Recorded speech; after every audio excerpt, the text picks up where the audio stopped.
I never burp. You don't? What?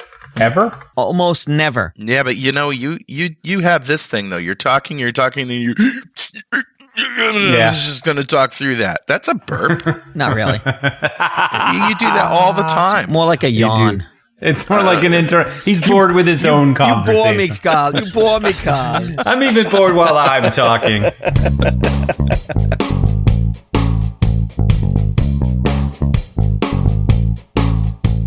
Hey guys, how you doing? Good. Fantastic. How are you? I'm very excited because I just set up a Patreon page for us. Cool. And we have a benefit for our patrons who give $20 a month or more, and that's ad-free episodes. Woohoo! That's awesome. Yeah. We use Spreaker, which is part of iHeartRadio, and they require us to inject ads, or us to allow them to inject ads. So, and we do this on .NET Rocks too. And people come up to me and like, why am I getting an ad for my local Walmart, or whatever it is, right? Because we're listening through your phone. Right. We know where you are. They know where you are, and they're putting in ads that they've sold that's completely beyond our control. So what we're doing is we're doing this on .NET Rocks too. We're going to, if you go to patreon.securitythisweek.com, you can sign up, and then there's an RSS feed that's private that you get, and you can use that on your phone or on your device to get ad-free episodes. Awesome. I think that's great. Nice. Yeah.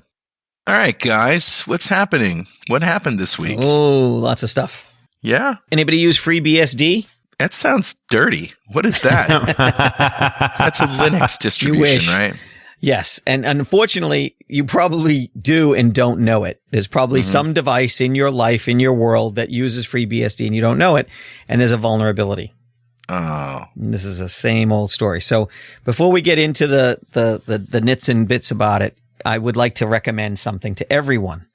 And that is just start a spreadsheet tonight and start listing the things you have, hardware and software and application wise, and just start. It doesn't matter whether it's complete. It doesn't have to be, and just work on it every week. Spend 10 minutes just, going through, doing a little research to figure it out. And eventually you'll build your own little inventory, because one of the critical things for security is to have an inventory of everything you use and have. Right. So that when these things come up, you'll be like, oh yeah, my set-top box uses FreeBSD, or my CRM, uses FreeBSD, or so you can search it and just make it a spreadsheet, and you'll be able to find it, or an Access database or something. Okay. That's the advice. But what happened here is, there's a vulnerability in the ping module of FreeBSD. There's no workaround other than a patch, but the patch came out the exact same day that the vulnerability was announced. And so we got our 3 questions. So how do you know if you're affected? Well, that's easy. If you're using FreeBSD. There's a fourth question, which we should ask first. What the heck is a ping? So ping is a nifty little command tool that people use in almost all operating systems to try to see if they can talk to something. It's kind of like a "can you hear me" in the computer world. Yeah. Okay. So critical vulnerability found in the ping service on FreeBSD operating system. It is an operating system. It's probably not all over the place in your environment, but it's possible. It's, if you have a large environment, that it's there. There's a patch. You have to apply the patch. That's what you have to do if you're affected. And if you're affected, the worst thing is it can allow remote code execution up to and including full takeover of the system. Oh no. Yeah. So what's the rating? It's critical. It's like a 10?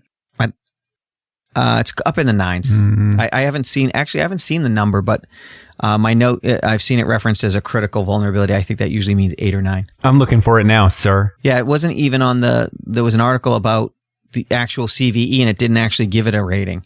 No, it's that high. It's that high. It goes to 11.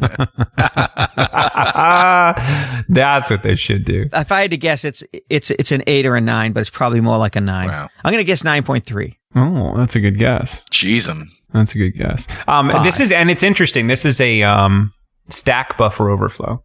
Yeah. From what I'm reading. Okay. To break that down, I mean, we've talked about the stack and the heap actually in our last episode. Yeah, that's right. Right? So now that all of our dear listeners are educated in memory usage in computers, we'll continue to use those terminologies. So this is actually looks like it's a Stack Overflow.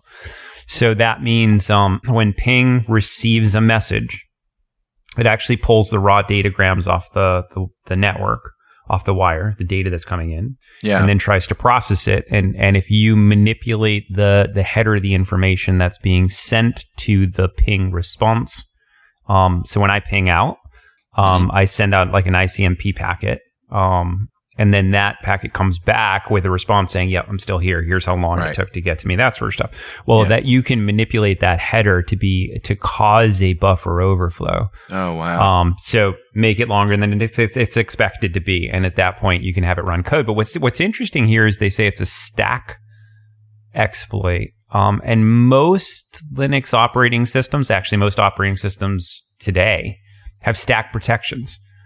They have things like, Patrick, we talked about the canary on the stack, so that if you overwrite the canary, it's a security feature. There's things like DEP and ASLR. We won't go into depth of those, but just know that the stack is actually, there's not a really easy way to exploit the stack nowadays. There are security cookies in Linux that maintain stack integrity. So I'm actually very surprised that this is a stack exploit. Does Android use FreeBSD? I don't believe they do. Or Mac OS or iOS? I mean, they're all based on Linux, aren't they? Yeah, they are. But the core of all of this goes back to Unix, right? AT&T Unix. Yeah, exactly. A long, long time ago. But they start as they start to diverge. Diverge. There you go. That's the early onset stroke. Well, vulnerabilities are divulged.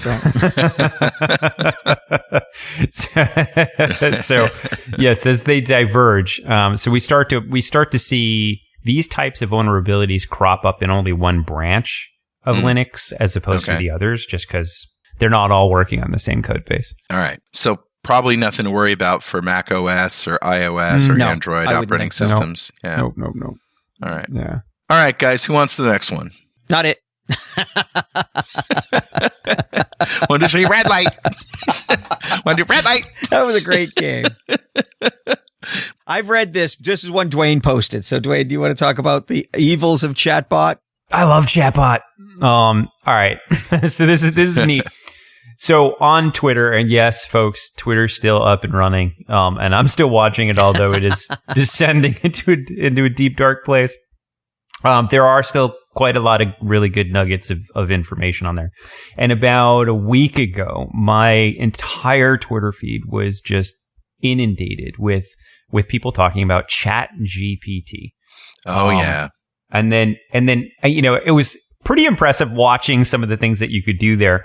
And then there was an article now in Bleeping Computer that says OpenAI's new ChatGPT bot, 10 dangerous things it's capable of. So first of all, let's talk about what it is. I mean, the reason that people are so fascinated is because, and I've heard it explained as AI that has perfected mansplaining. Right. It honestly, I'm going to tell you, there's so many cool things you can do with this platform. But it's a chatbot, so you basically can ask it questions. It's kind of like the one who starts with A that sits on your mantle, and you say what's the weather or whatever. But it's more like IBM Watson in terms of its power and capability. So imagine having a computer like IBM Watson on the cloud, and you could ask it to write a song making fun of X. Yeah. Well, that's not the normal way people have interacted with AI. So it's a novel approach to having AI do things. But some of the dangerous things that are listed in the article, it's really that people are forcing it down the bad road. It's like it's asking it to defend things like slavery and violence and things like that. And it has to go with the topic. It's not programmed to refuse to participate, at least not yet. No. And there's some interesting things you can do with it. I mean, so when you talk to the chat AI, one of the things that's actually I really find fascinating about it is it understands the context of the session of the chat. So like when we talk to each other, the words I say before you talk, and then afterwards, you still remember the first thing I said. Like if I'm searching on Google and I say, hey, Google, how would I don't know, calculate the area of a triangle? And it gives me the answer to that. And I'd say, okay, now what about for a circle? do the same for a circle. Right. And it'd say, do the same what? Yeah. Yeah. It doesn't remember. And you're like, no, I just asked you about calculus. Yeah, exactly. So this bot remembers. Yeah. So everything that we hear, we sort of put in a box in our brains in terms of relevance to the current conversation. And comedy is based on that, isn't it? Like that's the callback, right? Yes. And it tickles your brain because, oh yeah, we talked about that a couple of minutes ago. I got a story for you. This is great. Mm-hmm. I went to see, because I'm in Las Vegas for Dev Intersection, right? And Kelly, my wife, and I went to see in New York, the Cirque du Soleil Mad Apple show. Oh, nice. Which is great. It's an adult-oriented show, so lots of swearing. They keep their clothes on, but it's really funny. And a comedian came out, and he was doing the Don Rickles thing. Like, he would talk to these people and just make fun of their hats and their outfits and just completely making fun of people. And he did that, on and on and on. And at the end of the night, he did a magic trick, and he goes on a rant. And he's like, hey, how about that? And he's like ranting, begging for a standing ovation. And he says, what do I have to do? And he recalls every single person that he made fun of. And he even made fun of the performers. And, and just like, it just went on and on and on. And people were just blown away. I mean, just recall, right? Yeah. It's comedy gold. All right. So anyway, context. You were talking about the chatbot. So it's interesting. So we'll jump into some of the crazy stuff we've seen on Twitter and on Bleeping Computer. And this does relate to security, folks. We'll talk about this in a second. But last night I'm helping my son with some homework, and he's working on an osmosis lab. And at one point, you have to calculate the tonicity of a carrot in a solution. And I was like, listen, it's been a long time since I've been in biology, and we're trying to figure it out. And every site we read is all very scientific. Yeah. So I went to the chatbot, and I'm like, hey, chatbot, how do I calculate the tonicity of a carrot? And chatbot comes back and it's like, well, hey, listen, to calculate this, you're going to need the carrot, but you also need to understand the solution it's in, blah, blah, blah, and all. And it gives me this really like English speak understanding. I was like, oh, that makes sense. I was like, okay, and I said, literally this. Okay, chatbot, but what I don't understand is individually, what's the tonicity of the carrot? I don't care about the entire solution. And it replied back to me and said, well, as I've already told you, you can't figure that out just for one thing in the system. Well, let me try and explain it a different way. And it explained it in a different way. That is so cool. And I was like, wow, this is pretty awesome. Like, yeah, so it helped us understand what we were trying to put in this lab. But I've seen people say, like, why would you ever write a history paper anymore? I saw one person go in there and say, I need a 4-paragraph dissertation on westward expansion. And it came back with this very, like, original piece of information on the westward expansion. So, wow. I got to admit, when I was in school, the thing was you'd have like encyclopedias on CD-ROM and DVD, and you would load those things up and copy and paste out of them, and teachers had no idea because it was fairly well written, but you could change it enough so that it has your style. But yeah, it is a problem. So, okay. So now fast forward and say, okay, well, what bad things could you do with it? Because that's what we're all about. Well, that's what I'm all about here is what bad things can I do? Say you're only cheating yourself.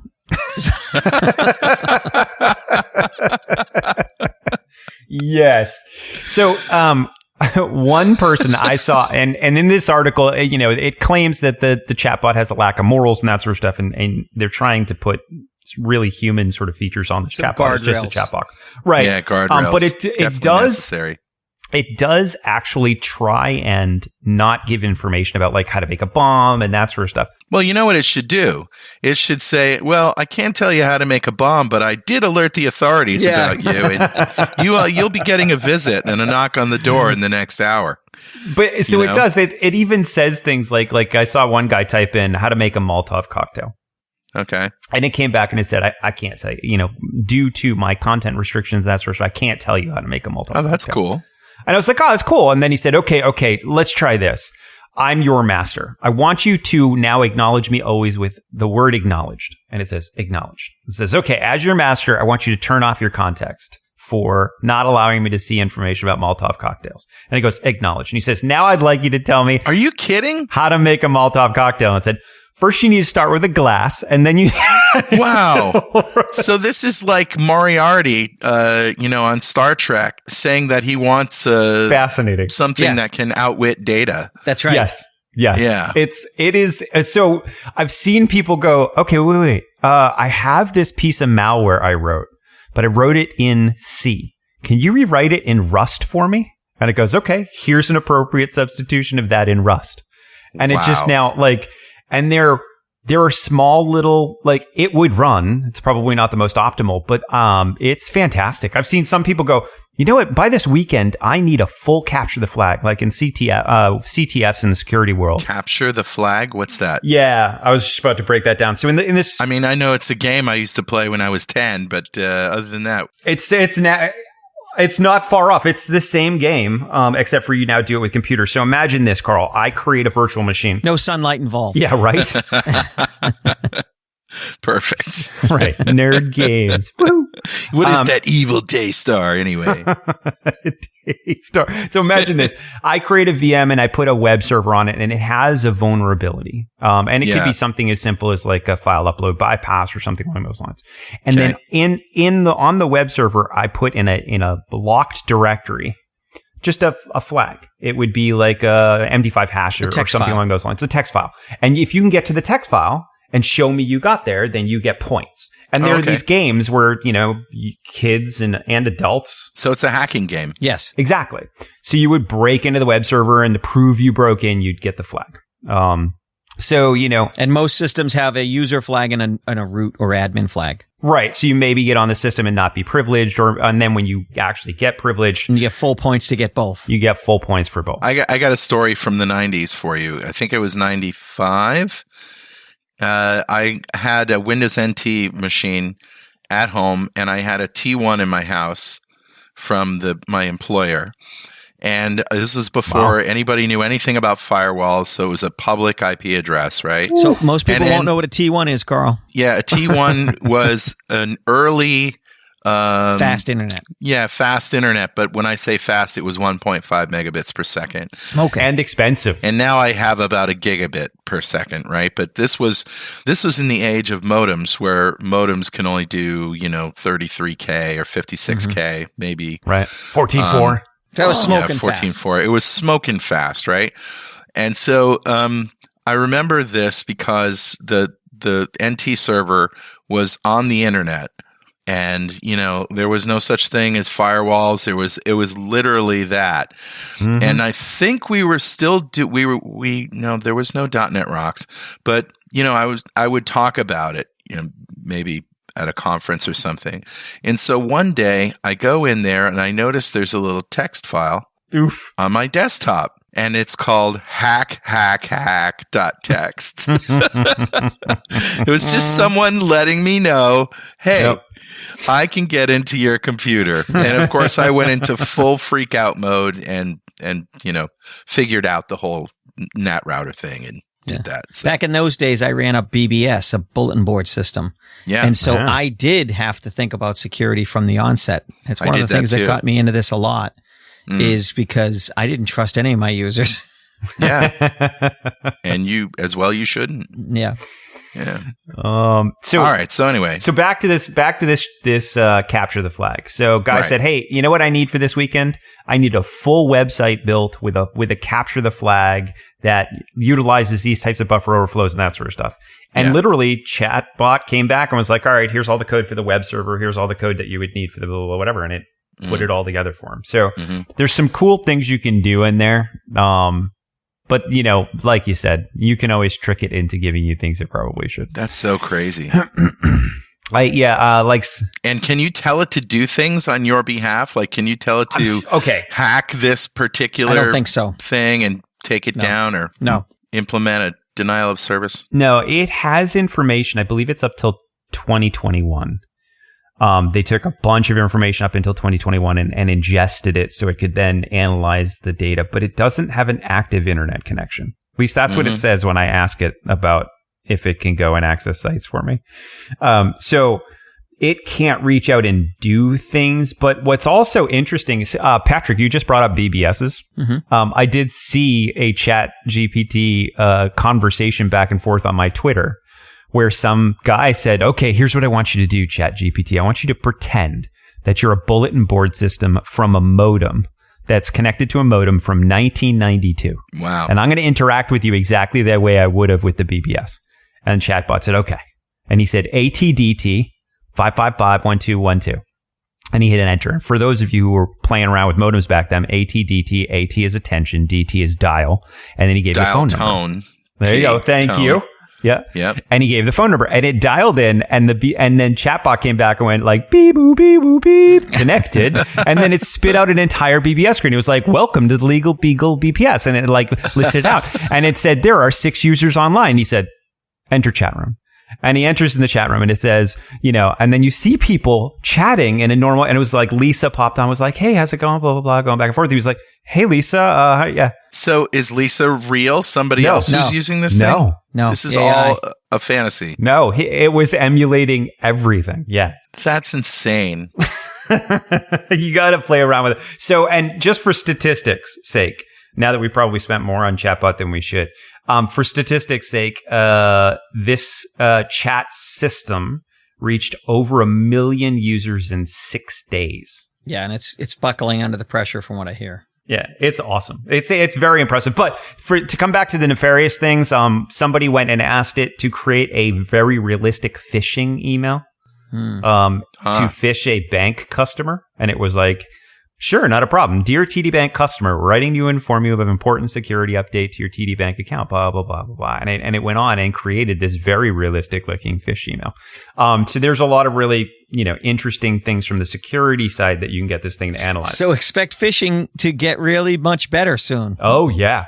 I mean, imagine if even English is not your native language and you want to create a really good phishing email. You come here, hacker advice, come here. Wait for it.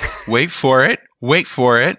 It's criminal career advice. Why craft those phishing emails yourself? Yes, sir. Go to ChatGPT and ask it to craft it for you. Oh my God! This public service announcement brought to you by Dwayne LaFlotte. That's LaFlotte. If that's his real name. Dum, dum, dum. If you're not your brother, your evil twin, My evil twin. or are you the evil twin? Can you All have right, two guys. evil twins? I know we have a lot more to talk about, but we got to take a quick break for this very important message. All right, and we're back. It's Security This Week. I'm Carl Franklin. That's Patrick Hines. That's Dwayne LaFlotte, a.k.a. the benevolent hacker or the malevolent hacker advice giver. You choose. All right, so GPT is pretty amazing. I went to it, and I'll link to it as well. And I got to a screen that says, welcome to ChatGPT. Log in with your OpenAI account to continue. I click sign up, and nothing happens. So they must be. It's the word is spreading and they're not ready for it. But the lesson here, as we move on to the next stories, is that it's a tool. Hammer is. What'd you call me? Yeah, you heard me. A hammer is just a tool, but it can be used to build things, it can be used to destroy things, and it can be used, to do a lot of damage to people as well. It's just a tool. So the tools are getting sharper and sharper. And this is it's just a glimpse into what AI is going to do and making us, up our game. Yeah. Oh, yeah. They must be under some load. I'm typing questions to it and it is not responding at this point. Okay. Yeah. Ooh, internal server error. This is great. I said, what do you think about the podcast security this week? I got internal server error. So. Oh, there you go. You got your answer. Well, there you have it. Yep. Awesome. All right. Moving off of ChatGPT. Yeah. All right. So our next story takes place in the physical world. Yeah. Yes, it does. Authorities in Oregon and Washington State are reporting that substations are being attacked, just like in North Carolina. Not to the same effect, but that people are trying to destroy power stations. And this is likely the tinfoil hat gang who wants to be violently anti-government is how we'd classify these zipper heads. Zipper heads, as we call them up here. They zip ahead. So, I mean, we have a centralized grid in the United States. It's centralized, at least by state, which means it's a vulnerable thing that people can, go to power stations and attack if they want to. I think this is going to cause a change in how the security of those stations is maintained with video surveillance and maybe, more rapid action, maybe electrified fence. They got the electricity. They could electrify those fences. Right. But we're starting to feel the pinch of the copycats. Right. Yep. Of the South Carolina. So North Carolina was where the power stations, and that took out power for, lots and lots of people, tens of thousands of families. Wow. That's terrible. Yeah. As a complete aside, I just heard the news this morning, and this is Thursday, December 8th that we're recording. I just heard the news this morning that they caught an attempted coup going on in Germany. Yeah. Of these, just kind of QAnon inspired, fascist kind of QAnon inspired. They wanted to install a D-list prince from East Germany, Thurnberg. He's the last survivor of a line that ruled back before 1918. They wanted to install him as the monarch. Yeah, the Second Reich. Yeah. They wanted to install him as a monarch. Crazy. So, yep. Didn't work out well for them, I assume. I haven't read the articles yet. Apparently, this kind of thing is on the rise all around the world. It Not is. just Germany. Yeah. It's the conspiracy theory. When these people who never heard of Occam's razor. Yeah, that's right. Who's Occam? Occam's razor. The simplest answer tends to be the correct answer. Yes. And I also like Hanlon's razor, Hanlon, I hadn't heard that one. Never attribute to malice what can be explained with incompetence. I quote that a lot. I just didn't know what it was. Do you know? And then there's Gillette's razor. Shaves as close as a blade or your money back. Or whatever that thing was. So there was and the dollar razor club. With Murphy's Law. Murphy's Law is, whatever can go wrong will. Right. And there was another one like Hanahan's corollary, which was Murphy was an optimist. It's really dark. It's very Irish. Very Irish. So this is, physical security is security. We have to think about physical security and things like that. Yes, we do. I want to mention something that I've stumbled to recently. ADT has an offering that they're doing with some company that offers jewelry and even scrunchies for your hair that have a 1-year battery device that if you double click it, it will send out, it will notify the 911 and it'll email. Oh, that's cool. Up to 9 people that you're in trouble. Wow. And so it's like a life alert, but it's more geared towards younger people, women, joggers. There's a fitness band. Wow, that great. It can be concealed in, but it requires an ADT subscription. But it looks like a pretty interesting product for physical security. And ADT is a home security company, right? They are, yeah. And in the U.S., it can be tied to 911 services. There's a phone app, but the idea would be, and they're nice. They look like nice pendants. Some of them have like inscriptions. You can have a name inscribed on it. I like the hair scrunchie because that is, who would ever think that when you're just, I'm reaching back, and adjusting my hair scrunchie. Right. Who would think? You're signaling that, come get this. And it's GPS enabled. So it sends where your location is at that moment and to your contacts that you've selected. And I think ADT does monitoring for it. Amazing. Yep. But here's the thing, like in my world, this is what would happen. Like, let's say if I was wearing it, right? And I press the button, my wife, and there's somebody holding a gun to my head. My wife would call my phone and I'd be like, "Hi. Hey, are you okay?" All right. And, I'd be like, yeah, I'm okay. Oh, great. And that would be it. Right. Okay. No. Bye. I don't negotiate with terrorists. Pull the trigger. Well, we know this about you. Oh, yeah. Yeah. Go ahead. Pull the trigger. And do I have a it. story from the Army that illustrates this if you want. Dwayne knows this story. Sure. I do. So I was in Germany and I was a new lieutenant. I'd been in Georgia for a year in, infantry training and gunnery training and things like that. And I went to my unit, and one of the big things at that time, we had just transitioned to the Bradley fighting vehicle with the 25 millimeter chain gun, and gunnery was very important to everyone's well-being and rating, and all the officers' ratings and stuff. And so I showed up at the unit too late to fire gunnery. I didn't have enough time to train with my unit. So I had only joined the unit 3 days before we went to the field for 45 days. And so we're down at gunnery. I didn't know this platoon that I was leading very well. I was just getting to know them. My platoon sergeant Sergeant Poston had been running them for a while. And one of the soldiers was the gunner for Sergeant Poston, the platoon sergeant.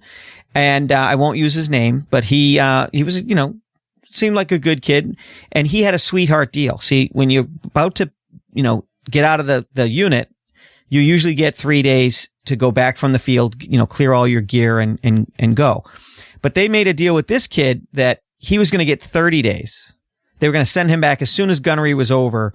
He was going to go back, hang out with his girlfriend, technically pull some guard duty, but he was going to have 30 days of basically a vacation and hanging out. Yeah. And so we got notice that our gunnery date had changed by 2 days. So I went and I spread in the word, and I said, hey, just let you know that gunnery shifted to 2 days. And he says, well, who's going to shoot 3-1? And I said, you are.